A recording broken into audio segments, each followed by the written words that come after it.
Hey everybody, and welcome to the month of October.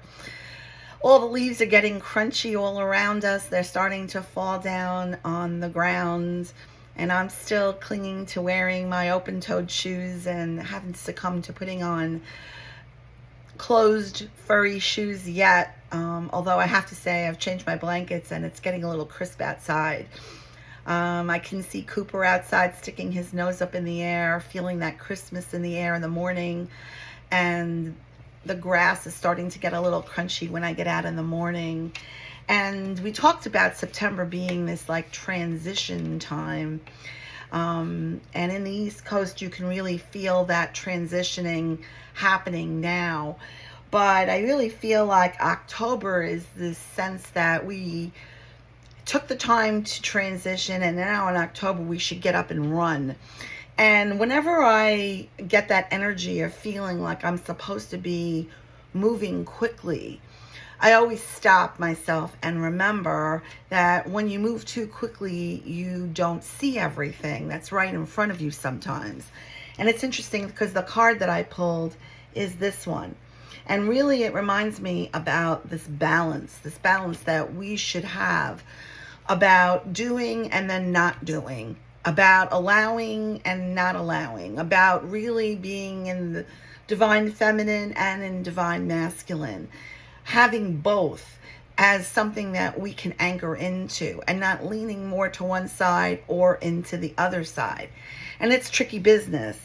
But I think that when challenges happen in our lives, we are always looking for a respite. We're always looking for the reason why this is happening, as though the challenge that occurred somehow happened to our ego on purpose. But perhaps we get to see the challenges that we are faced with, however big or small, that they are situations for us to navigate, to move through. And instead of feeling as though you have to move through them alone, to seek support all around you, to be a good receiver as well as a giver, to strike that balance in all situations. I think that it's very easy to judge other people for not showing up and being there for us when we need them. And I want to sort of give a nod to that and say that we have to teach people what we need. We have to teach people that we need that support. And if we weren't so good at receiving it before, we have to let them know that now we're ready. We're ready to receive that support from them.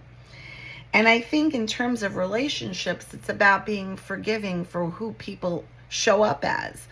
People show up as who they are. And when stress is around us and things are challenging, the things that seem to be the piccadillies that bother us the most seem to be even bigger. And we have to allow that judgment to go so that we can be in a place of then receiving. Sometimes picking on people that are the closest to us is our own way of pushing people away and not allowing them to support us. So notice those things about yourself and the people that are in your life, who you're pushing away and who you're bringing forward, and the messages that you keep saying to yourself in your mind. And allow yourself to know that you can be a good receiver as well as giving. That the value doesn't always come from you giving to other people, that you actually have value for other people to give to you.